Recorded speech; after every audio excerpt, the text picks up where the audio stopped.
Welcome to our fourth lesson on hristotherapy, a trance technology for those seeking mental balance.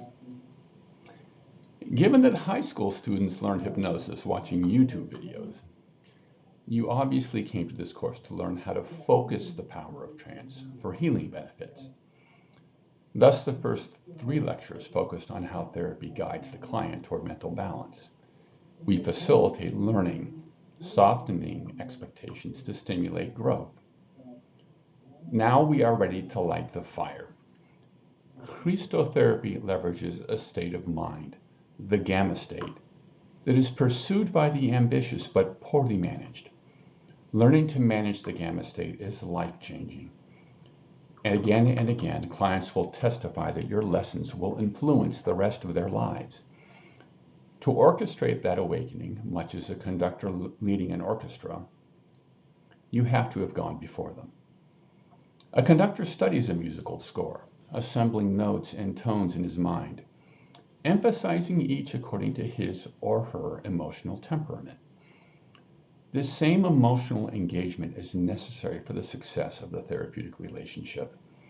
If you are not aware during trance of the development of reactions and responses within you, you cannot manage the evolving responses in the client. This requires that in eliciting trance, you must cultivate the gamma state within yourself. That journey begins today.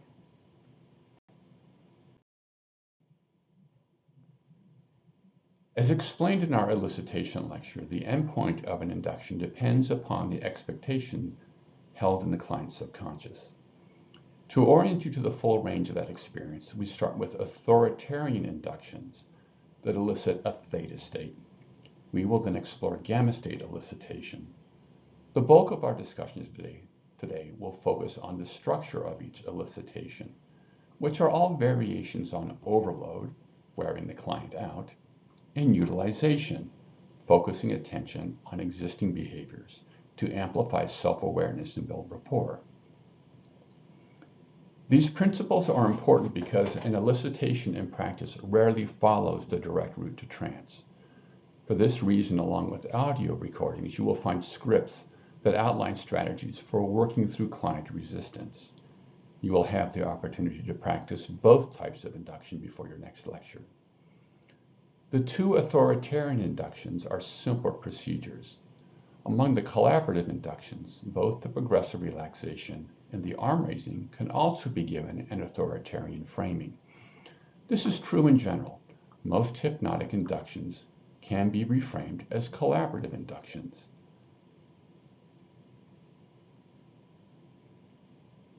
To help you analyze and become fluid at this modification, your course materials contain scripts for both types of inductions with regards to the progressive and the arm raising.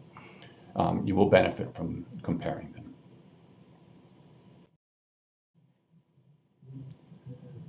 Let's review the movements in our symphony of learning. In facilitating learning, we are responsible for organizing the client's mental state. Each step in the process has a psychological purpose. We should assume that the client enters session with emotional baggage, which may be unrelated to their therapeutic goals. Upon calming those tensions, we offer ourselves as an ally before shifting to problem solving in the beta state.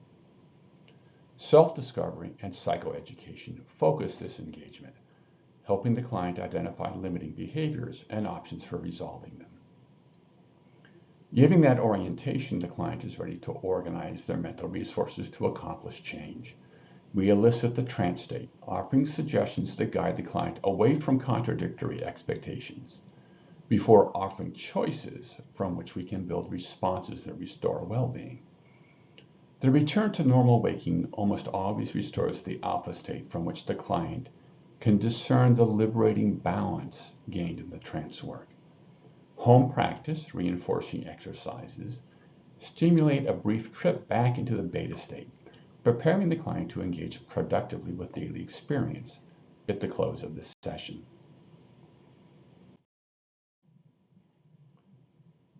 The most direct means of eliciting the theta state is the authoritative trance induction.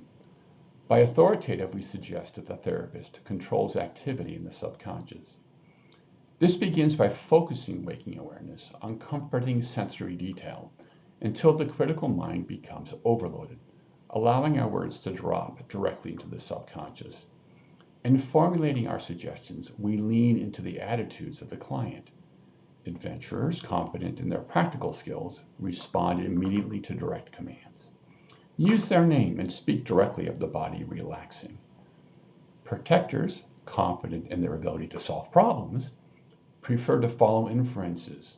We reference the physical being and suggest states such as comfort and unwinding. Sigmund Freud discounted hypnotherapy because his patients became unresponsive to his suggestions. His failure has many factors, but most importantly is that the mind, in finding strength, naturally tends towards self-reliance. Clients must eventually make up their own minds. For this reason, the authoritarian therapist must pierce as many layers of expectation as possible in the first session. Success follows from skillful framing of the trance experience. We must be attentive to the principles of foundation, pacing, and alliance. After the initial induction, we use fractionation to increase depth. You will find more detail in our lecture on elicitation.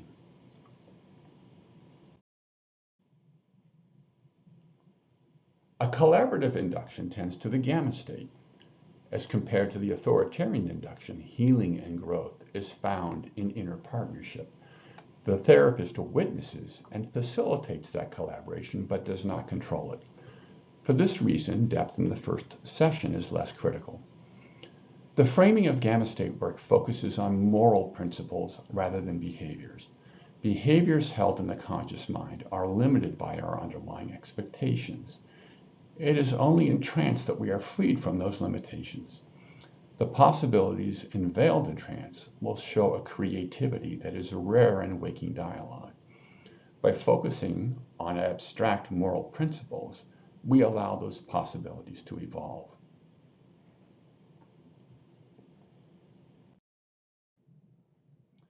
I hinted that every induction leverages two fundamental processes. This is not arbitrary. Remember the organization of the personality. The conscious mind explores the world. The subconscious mind, sheltering behind the barrier of the critical mind, manages our well-being. The subconscious is far more powerful than the conscious, by about a factor of 10. Normally it uses this power to protect itself. However, the conscious mind has means for asserting control. Feeling the impulse to wear our pajamas while putting out the trash cans, we can imagine being seen and scorned by our neighbors, one of whom is the HOA president. In other words, the conscious mind can use social pressures to bully the subconscious. The critical mind is the arena in which priorities are negotiated. It can be bridged in only two ways: descending from the conscious focus or arising from subconscious motivations. Overload suggests the first strategy. We seek to subdue the conscious mind so that the subconscious can join the therapeutic conversation. Our advantage is that the conscious mind has chosen to enter our care. It seeks change and therefore is receptive to ideas that disrupt the client's internal dialogue. As our alliance solidifies, the client surrenders control, allowing us to focus awareness on sensations and perceptions that are normally blocked. This reveals the simultaneity of experience that is masked by the inner conscious dialogue, further loosening the knots of expectation.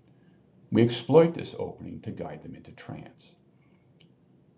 The most immediate form of overload is a life-threatening accident, and the worst is over by Acosta and Prager.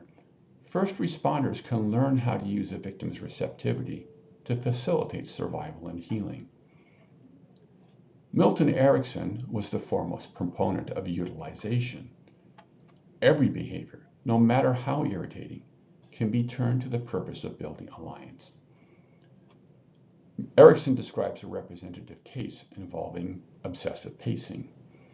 Recognizing that the subconscious would tolerate the costs only if the pacing served a protective impulse, Erickson encouraged the client to pace.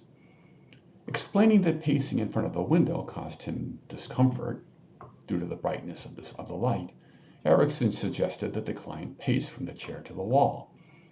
Feigning fatigue, he then asked the client to sit momentarily in the chair. Recognizing that the pacing was acceptable, eventually the client remained in the chair and trance work began. The utilized behaviors do not have to be obsessive. Erickson used childhood writing lessons to guide male proteges into trance, as learning to make lines and circles is one of our first socially motivated skills. The subconscious naturally takes pride and joy in the accomplishment. Our peace induction drops back even further to speech. With utilization, trance follows because the subconscious seeks self-knowledge and so pushes itself forward. You can think of it as the opposite of a car crash. As we describe the psychology of our inductions, you will see that overload and utilization are often alternated. This is a strategy often used after induction in deepening trance. We will describe deepeners in a lecture to follow. We can think about trance-active therapy as response formation. We guide the client through the subconscious landscape, monitor their reactions, and encourage them to organize better responses. This is best achieved, of course, when the realization penetrates all the way down to metabolic regulation. This is the problem of depth. Milton Erickson, recognizing the necessity of depth, recommended up to 20 hours of conditioning before therapy began. John Kappas, recognizing the overload inherent in new experiences, devoted the first session to the development of depth. This is also our strategy. This does not mean that therapy does not occur during the first session.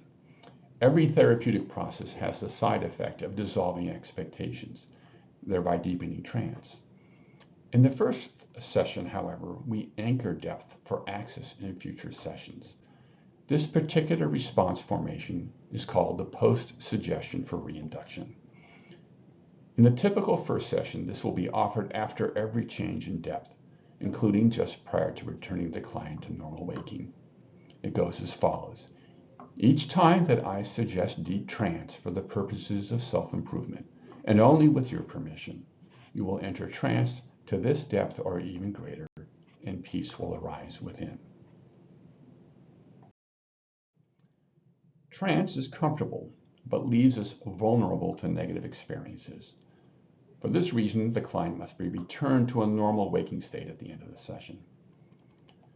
Therapeutic trance is a complex process, much of it devoted to softening of expectations before change is suggested. To focus our gains at the end of the session, we reinforce the principal lessons. To this end, we prepare the client for a return to normal waking with, now it is time to apply these lessons in daily life. We will use a count from 0 to 5, and at 5, you will return to an alert and aware state. But we start at 0 with a finger snap and go deeper. In the first session, this is followed by the post-suggestion for reinduction. In every session, we repeat the principal lessons of the trance experience. A typical sequence of suggestions for getting the client back into normal waking is presented here. As the client becomes oriented toward the cycle, it can be shortened. 1, 2, 3, 4, 5, eyes open, alert, and aware. As the client becomes more sensitive to transitions into trance in daily life, they can also use the shorter version as a defense against psychological pressure. Other variations of counting out have a special charm. For clients in a blue funk, Kappas enjoyed walking them through the stages of smiling, at 1 becoming conscious of a pulling in the cheeks, tension building in the lips at 2, the corners of the mouth lifting at 3, at 4 a kind of grin forming, and finally breaking into a smile at 5. Eyes open, alert and aware. It's okay, you can smile. Let's get down to business with our first hypnotic induction, the finger spreading. This method also reveals whether the client is more responsive to direct or inferential suggestions. This is helpful in sustaining rapport during the initial trance sessions.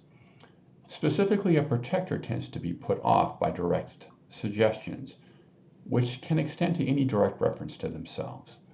So rather than saying, "your hand lifts from the desk," we use the hand becoming lighter than a feather, allowing the protector to infer the rising. The finger spreading also touches on bilateral alternation, an important therapeutic tool.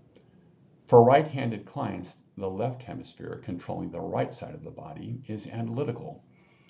By focusing on the right hand, blood is drawn into the left hemisphere, increasing its activity. In switching to the left hand, we access the spontaneity of the right hemisphere. Starting with the right hand builds overload. The switch to the left offers relief, a form of utilization. The method makes heavy use of bodily mechanics. Holding the hand up with fingers closed creates muscular tension. The fingertips are inside the resting focal length, creating tension in the eyes as well. The subconscious, always seeking to conserve energy, is immediately placed in opposition to the conscious will. Gently holding the fingers together, we tap the middle fingertip while suggesting focus here. Releasing the fingers, we begin the mantra. You will notice the fingers separating, wider and wider, farther and farther apart. This is repeated 3 or 4 times. The adventurer will be impressed by our powers of suggestion, though in fact we are only utilizing the hand's tendency to relax. The protector will resist, worrying that nothing is happening, building overload. Offering very good, we switch to the left hand, this time silently lifting the hand, closing the fingers, and tapping on the middle fingertip. Releasing the hand, we step back and allow the same duration for the client to react. This can be done by just reciting silently the mantra. Normally, the tendencies will reverse, with the adventurer waiting for instruction, while the protector will allow the hand to relax. Having cultivated tension between conscious and subconscious, we now leverage it to achieve hypnotic trance. The hand will naturally come toward the face as the elbow drops, which again follows naturally as the subconscious releases tension with the breath. We suggest this by implication, asking, "Now as you become even more aware, tell me whether it is your arm or hand that is moving closer to your face." This is a double bind that leads the mind to contemplate alternatives while increasing awareness of the body. Both lead to further overload. Again, the client will be impressed by the subtle signs that our suggestion is fulfilled. This is amplified by starting a mantra that with each breath, that arm or hand continuously moves closer and closer to the face. Tension in the eyes builds, of course, as the hand comes closer. With the first blink, we offer that the eyes can close, followed by continuation of the mantra, closer and closer with each breath, closer and closer. When the hand comes within a few inches, we offer the suggestion that when the hand touches your face, you will enter into hypnosis and the physical being will relax. Anticipation builds as we simplify the mantra to an occasional very, very close now. Very, very close. Trance is amplified with a brief shock induction, a concentrated overload. We touch the middle of the forehead, suggesting deep sleep.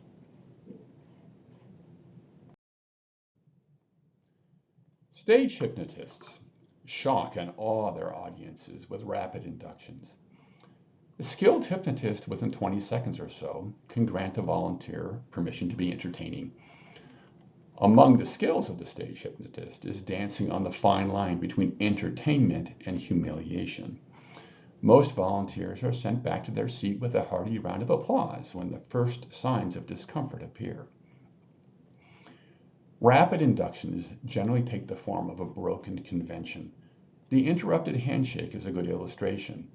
Holding right hand out, the hypnotist strides forward in welcome, only to reach past the hand to grab the subject's right wrist. Breaking this convention creates a mild shock, much like a fender bender in a parking lot. The subconscious pours sensory cues forward so that the conscious mind can improvise a reaction. This creates a state of overload with corresponding susceptibility to helpful suggestions from the hypnotist. The stage hypnotist selects adventurous subjects. But in therapy, the broken convention can be helpful with protective clients. A gradual induction gives the protector time to organize resistance. Unfortunately, a common feature of broken conventions is a loss of balance, with the possibility of a fall. This risk must be mitigated through practice. The palm press induction integrates naturally with our therapeutic process. Most clients struggle with anxiety and so are responsive to the opportunity to release it. The chair positioning is approximate. You need to adjust so the pressure from the client is transmitted through your elbow into the hip. Trust, however, that the client will respond to the suggestion to build pressure rather than forcing your hand to move. Now move your anxiety into my hand, pressing as hard as you can. When the pressure has plateaued, observe that they can do better than that, asking them to close their eyes so that they can find all of their anxiety. Finally, suggesting a deep breath and command deep sleep when you shift your hip to allow the elbow to slip past you. As they fall forward against your shoulder, sweep your right hand around their back. The final step is to rock them gently, loosening the spine. Again, they will be open to encouragement to let it go.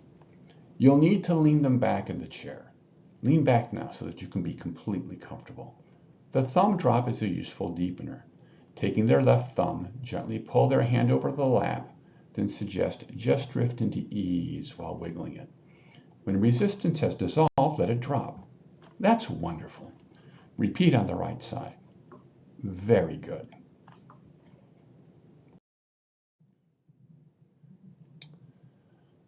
Now on to our first collaborative induction. The progressive relaxation is a powerful tool.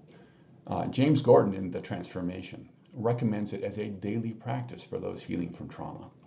The client learns to be mindful of tension in the body and develops an inner dialogue that restores comfort.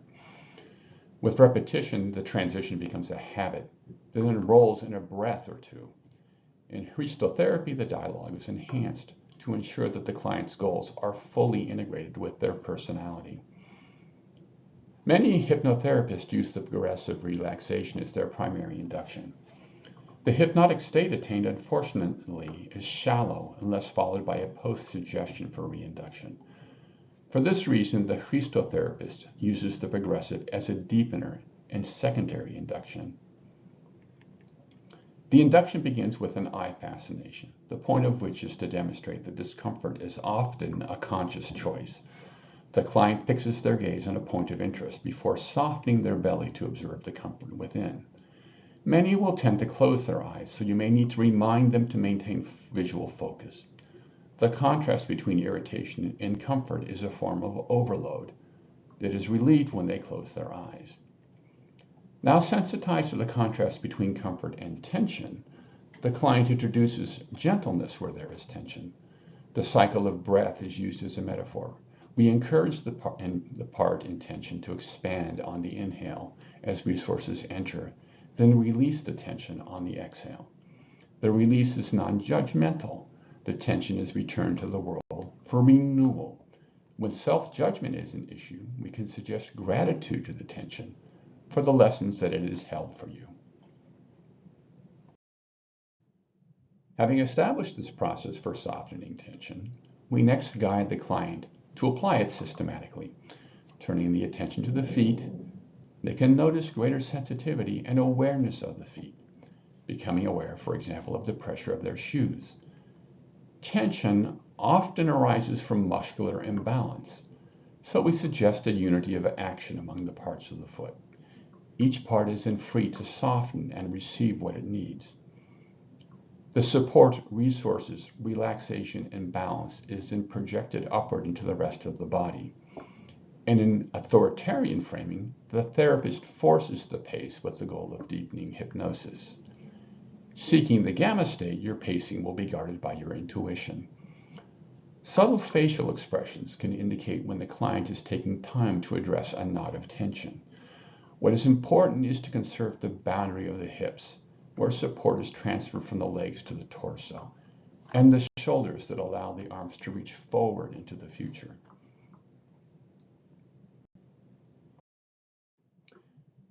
Having established the capacity to release tension, we extend it into the mind, projecting the resources and awareness up the neck and across the scalp. It comes to rest in the middle of the forehead, over the part of the mind where all plans and priorities are formed. The collected resources are then projected to inform and empower those plans and priorities, building conscious awareness that the body seeks to support our goals. This is then projected into the social world through the features of the face, which receive everything needed to be sensitive, flexible, and harmonious in projecting our intentions into society. The client's face will often manifest our harmonious glow at this point. Reinforcing the unity of intention, we count them down into trance. The encouragement to deep trance activates the post-suggestion for reinduction to obtain their deepest state. Once the progressive is mastered, we can introduce other elements to the induction. In a crisis, the client is sensitive to the resources needed to achieve their goals. When identified, we can shift the initial focus to anchor it in the body part that naturally serves that function. Physical strength and resilience is transmitted upwards from the legs, while focus and awareness descend from the mind. When healing and compassion are needed, they radiate naturally from the heart. The progression can also be enhanced with imagery. In dwelling upon organic function, for example, we prepare the subconscious terrain for change. Let's consider two examples. Physically, our posture communicates our expectations, emphasizing that the legs carry us forward while the arms reach out to create what we need, prompts the softening muscles to realign for that purpose. As concerns nutrition, the gut provides information from hundreds of millions of neurons that guide our digestion. Allowing the gut to speak when planning meals activates this intelligence. For clients that have sensory affinities, the abstraction of rising support and resources can be replaced by the buoyancy of water, soothing light, or comforting warmth or cooling. This is particularly beneficial when the client suffers from physical discomfort. Finally, upon identifying an unresolved crisis in the stages of development, we can introduce a moral theme to the progressive. In associating the moral principle with comfort, we build pathways in the body that signals its presence in our community. It is through the body that social intuitions are announced to us, so confidence in our discernment is always the first step in overcoming social trauma. We'll return to all these themes in a dedicated module on the progressive relaxation. We turn now to our first primary induction, the arm raising. This is a well-known gateway to trance work, utilized both by authoritarian and collaborative therapists. The challenge in the arm raising is that we confront our subject with awareness of internal tensions from top to bottom of the personality.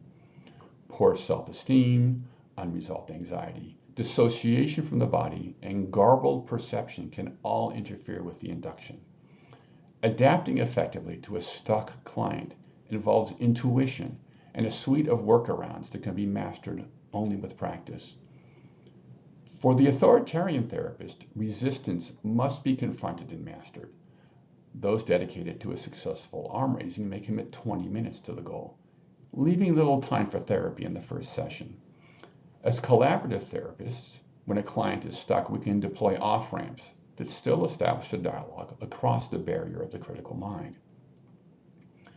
While not formally part of the induction, our theory of mind, or TOM, the subject of our next lecture, establishes a value proposition for trance work, softening resistance in the conscious mind. Our proposition is that therapy will not only relieve existing challenges, but establish a lasting foundation for a fulfilled life. Moreover, the TOM anchors the rest of our psychoeducation. Discussion of stages of development, the mechanisms of panic, and spirituality are natural outgrowths of the TOM. Entering into the formal induction, we draw attention to existing behavior patterns with the promise that they will facilitate dialogue with the subconscious. This is formally a sociability assessment, but also reveals susceptibility to somnambulism arising from a leaky critical mind. The yes/no questions cover physical, emotional, and social experience. Responses are provided by a nod or shake of the head, thereby ensuring that the subconscious consents to each revelation, deepening therapeutic rapport. As a pattern is revealed, we seek to develop a sequence of 3 assents, building a yes set that increases the client's susceptibilities to suggestion. We then focus on unappreciated evidence of subconscious devotion to our well-being. We start with the ability, even with the eyes closed, to be aware of how we are situated in the world. After anchoring this awareness in the left hand, we guide the client into awareness of how the subconscious automatically adapts to their needs, forgetting that we have shoes on, needing to swallow, and other effects within the body build a sense of gratitude for our inner assistant. Returning attention to the hand resting on the table, we begin the arm raising pattern. Here arises the first branch in the induction. Those near the adventurous pole of personality are offered literal imagery. The hand continuously begins to lift and rise as the muscles twitch and tense. At the protective pole, inference and distraction are emphasized. We offer comparisons to other light objects, imaginary sources of lift, and broaden attention to include other parts of the body. The client's inner experience varies. Some relate an announcement from an inner voice, "I don't want to do this," with the arm rising only after reassurance is offered. Others, immersed in the surprising depth of the subconscious process, may lose all physical awareness of the arm. Some may believe that an arm that is physically resting on the table is actually rising. To reconnect the physical and mental process, we leverage mechanics. This is done most effectively in person. The client is asked to open their eyes and observe our manipulation of the hand. The positions either release tension that cause lift or place the hand in a raised position. In remote work, we can guide the client through these manipulations, at the cost of reasserting conscious control of the body. As the arm rises, the hand naturally turns toward the body. Anticipating this change, we suggest it, with our authority increased by its unavoidable realization. The pattern now suggests closing of the distance between the hand and face, eventually introducing the suggestion that trance will be reached with contact. We conclude the induction with a shock, tapping the client's third eye with the command, "Deep trance." This is followed by our first post-suggestion for reinduction. When working in person, we prepare the client for transfer to a recliner by asking them to look directly into our eyes. The condition of the pupils is a method for assessing depth of trance. Once in the chair, a quick progressive follows as our first deepener. When working remotely, the arm raising may not culminate.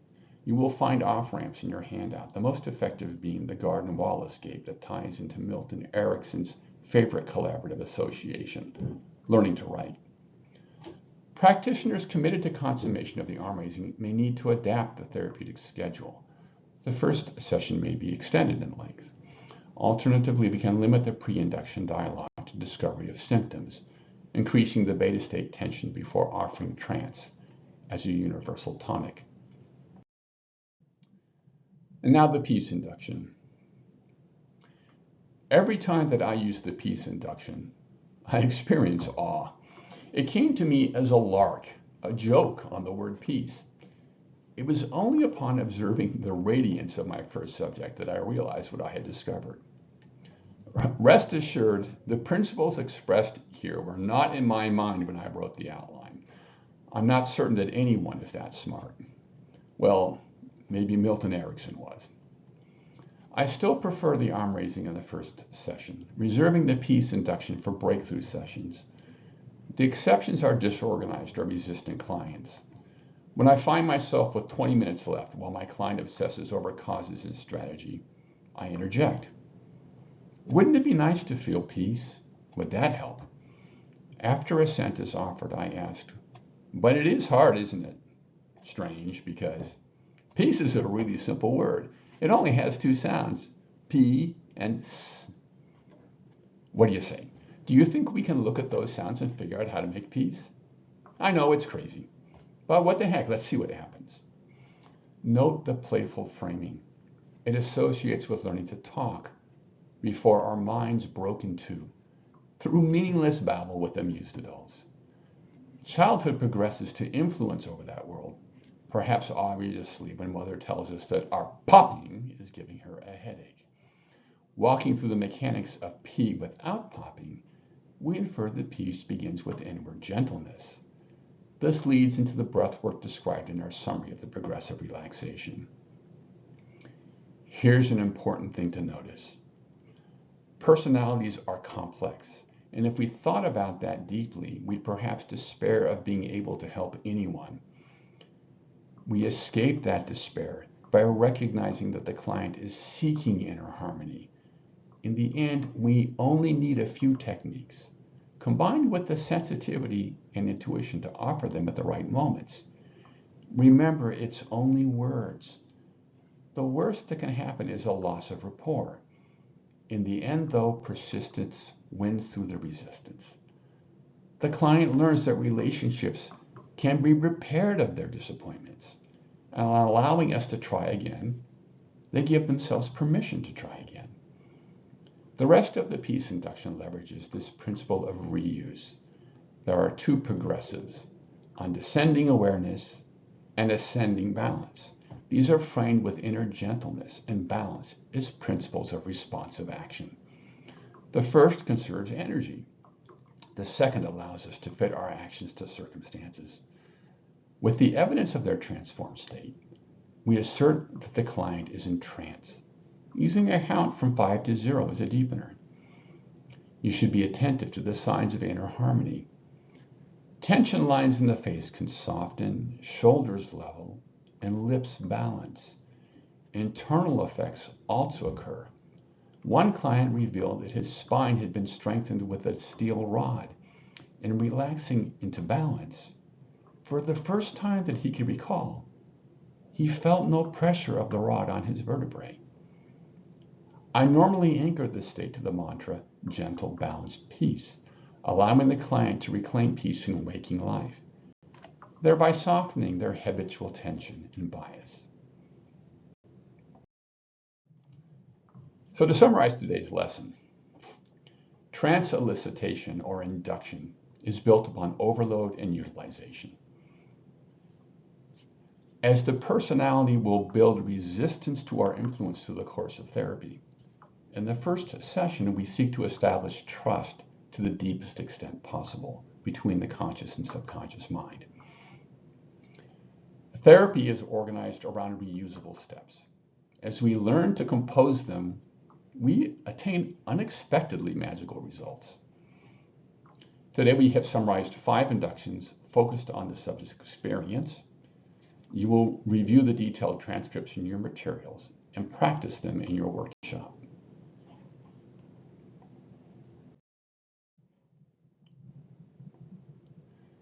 Today you have learned about the principles of trance induction and surveyed a few methods.